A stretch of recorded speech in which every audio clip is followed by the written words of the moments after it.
Hello friends, welcome to my channel. ఇవాళ వీడియోలో మనము ఎటువంటి మిషను లేకుండా గానుగులకు వెళ్లకుండా ఇంట్లోనే ఈజీగా పల్లీల నుంచి పల్లీ నూనె అనేది ఎలా తీసుకోవచ్చు అనేది ఈ వీడియోలో షేర్ చేస్తున్నానండి. ఈ వీడియో ఎక్కడ కూడా మిస్ చేయకుండా చూస్తే మీకు ఈ ప్రాసెస్ అంతా కూడా ఈజీగా అర్థమవుతుందన్నమాట.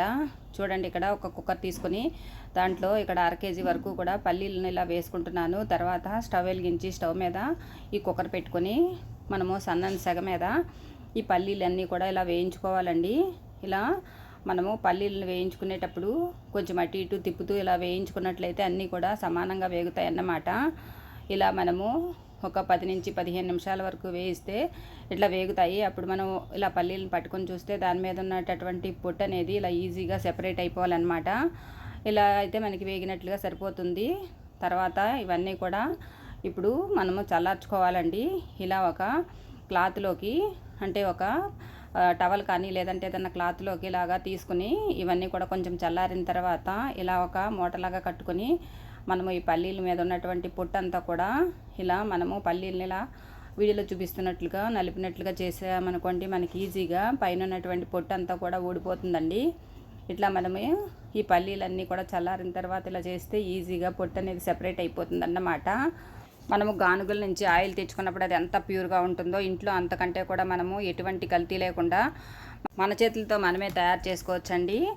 తర్వాత మనకి ఎక్కువ మొత్తంలో కావాలంటే ఎక్కువ మొత్తంలో కూడా మనం తయారు చేసుకోవచ్చు అన్నమాట. తర్వాత ఇలా మనం సెపరేట్ చేసుకున్నటువంటి పల్లీలు ఉన్నాయి కదండి, ఇవన్నీ కూడా ఇలా చేట్లో కానీ ప్లేట్లో కానీ వేసుకుని మనం చెరిగామనుకోండి, పొట్టంతా కూడా మనకి సెపరేట్ అయిపోతుంది అన్నమాట. ఇప్పుడు మనము ఇలా కొద్దిగా ఈ పల్లీలన్నీ కూడా మిక్సీ జార్లో వేసుకొని మనము మిక్సీ పట్టుకోవాలి. ఇలా మిక్సీ పట్టుకునేటప్పుడు మనము ఇలా కొద్దిగా ఆగి పలసించుకున్నట్లయితే మనకి ఇది ముద్దలాగా వస్తుందండి. అప్పుడు మనము దీన్ని ఈజీగా ఆయిల్ చేసుకోవడానికి వీలవుతుందన్నమాట. పల్లీలన్నీ కూడా మనము ఇలాగే మిక్సీ పట్టుకుని మనం ఒక ప్లేట్లో వేసుకోవాలన్నమాట. ఇక్కడ నేను తీసుకున్న పల్లీలు అనేవి 3 సార్లుగా మిక్సీ వేసుకుని తర్వాత ఇలాగా ముద్దలాగా చేసుకుని ఒక ప్లేట్లో ఇలా పెట్టుకుంటున్నాను. తర్వాత ఒక గిన్నెలో మనము నీళ్లు తీసుకొని స్టవ్ మీద పెట్టుకొని కొంచెం గోరువెచ్చగా మరిగించుకోవాలి. తర్వాత ఇప్పుడు ఆ నీళ్లను మనం ఇలా మిక్సీ వేసి పెట్టుకున్నటువంటి ఈ పల్లి పౌడర్ ఉంది కదా, దీంట్లో ఈ నీళ్ళు అనేవి కొద్దిగా వేసుకుంటూ మనము చపాతీ పిండి ఎలా అయితే కలుపుకుంటామో అలా చపాతీ పిండి మాదిరిలాగా కలుపుకోవాలన్నమాట. ఒకసారి నీళ్ళు అనేవి పోయకుండా మనము కొద్దిగా నీళ్ళు పోసుకోవాలండి. సరిపడినన్ని నీళ్ళు పోసుకుని మనము కలుపుతూ ఉన్నట్లయితే మనకి పిండి అనేది ముద్దలాగా తయారవుతుంది. దీనిని మనము కొంచెం ఎక్కువసేపు ఇలా కలుపుతూ ఉన్నట్లయితే మనకి అప్పుడు దీంట్లో నుంచి ఆయిల్ అనేది రిలీజ్ అవుతూ ఉంటుందన్నమాట. చూడండి, ఇక్కడ మనకి ఇలా చపాతీ పిండి ఎలా అయితే మనము కలుపుతూ ఉంటామో అలాగే కంటిన్యూగా మనం ఆపకుండా కలుపుతూ ఉండాలండి. ఇలా కొద్దిగా నీళ్ళు మాత్రమే పోసుకోవాలి, ఎక్కువ నీళ్ళు పోయకూడదండి. ఇలా మనము గట్టిగా ముద్దలాగా తయారు చేసుకోవాలన్నమాట. ఇలా మనము కలుపుతూ ఉన్నట్లయితే ఈ పల్లీల్లో ఉండేటటువంటి ఆయిల్ ఉంటుంది కదండి, ఈ ఆయిల్ అనేది నెమ్మదిగా మనకి రిలీజ్ అవుతూ ఉంటుందన్నమాట. ఇలా మనము తగినన్ని వాటర్ పోసుకుంటూ అలా మనం కలుపుతూనే ఉండాలండి. ఇలా కలుపుతున్నట్లయితే అందులో ఉన్నటువంటి ఆయిల్ అనేది మనకి వస్తూ ఉంటుందన్నమాట. ఎక్కడా కూడా మనము ఈ ప్రాసెస్ అనేది మధ్యలో ఆపకుండేలాగా కలుపుతూనే ఉండాలండి. తర్వాత ఇలా మనకి పిండి అనేది ఇలా గట్టి పెడుతూనే ఉంటుంది. తర్వాత మళ్ళీ కొద్దిగా వాటర్ పోసుకుంటే ఇలా కలుపుతున్నట్లయితే మనకి ఆయిల్ అనేది వచ్చేస్తుంది. ఈ పద్ధతి అనేది మనకి కొద్దిగా టైం అనేది పడుతుందండి. అయినా సరే మనం ఇంట్లోనే ఎటువంటి కల్తీ లేకుండా నూనె అనేది ప్రిపరేషన్ చేసుకోవచ్చు అన్నమాట. ఇలా మనం కలుపుతున్నట్లయితే చూడండి, ఇలా ముద్దలాగా తయారవుతుంది. తర్వాత మనకి ఆయిల్ అనేది ఇలా సెపరేట్ అయిపోతుంది అన్నమాట. చూడండి, ఇక్కడ పట్టుకుంటే ఆయిల్ చేతికి ఎలా అంటుకుంటుందో మీరే చూస్తున్నారు కదా.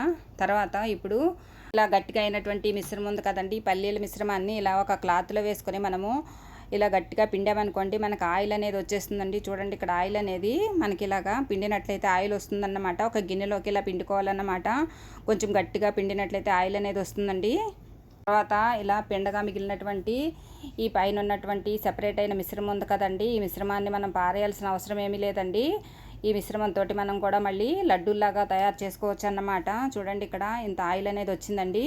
తర్వాత ఇప్పుడు ఈ మిశ్రమం ఉంది కదండి, పిండగా మిగిలినటువంటి మిశ్రమంలో మనము 2 కప్పుల మిశ్రమం ఉందనుకోండి, 1 కప్పు బెల్లం వేసి స్టవ్ మీద మరిగించి మనము లడ్డూల్లాగా చుట్టుకుని తిన్నామనుకోండి, మనకి చాలా టేస్టీగా ఉంటాయి. పిల్లలు కూడా చాలా ఇష్టపడి తింటారు. తర్వాత ఇలా సెపరేట్ చేసుకున్నటువంటి ఆయిల్ ఉంది కదండి, ఈ ఆయిల్ అంతా కూడా ఇలా వడకట్టుకున్నామనుకోండి, మనకి పల్లి ఆయిల్ అనేది రెడీ అయిపోతుందండి. చూడండి, ఎటువంటి కల్తీ లేకుండా మనం ఈజీగా ఇంట్లోనే ప్రిపరేషన్ చేసుకోవచ్చండి. మనము ఇంట్లో తయారు చేసుకున్నటువంటి ఆయిల్ అనేది మనము రకరకాలుగా వాడుకోవచ్చు. మనం కర్రీస్లోకి వాడుకోవచ్చు, పచ్చళ్ళలోకి ఆయిల్ అనేది ఉపయోగించుకోవచ్చు. ఎలాంటి మిషన్లు వాడకుండా, గానుగులు లేకుండా ఇంట్లోనే ఈజీగా మనము తక్కువ ఖర్చులోనే ఈ ఆయిల్ అనేది తయారు చేసుకోవచ్చు. Thank you for watching this video.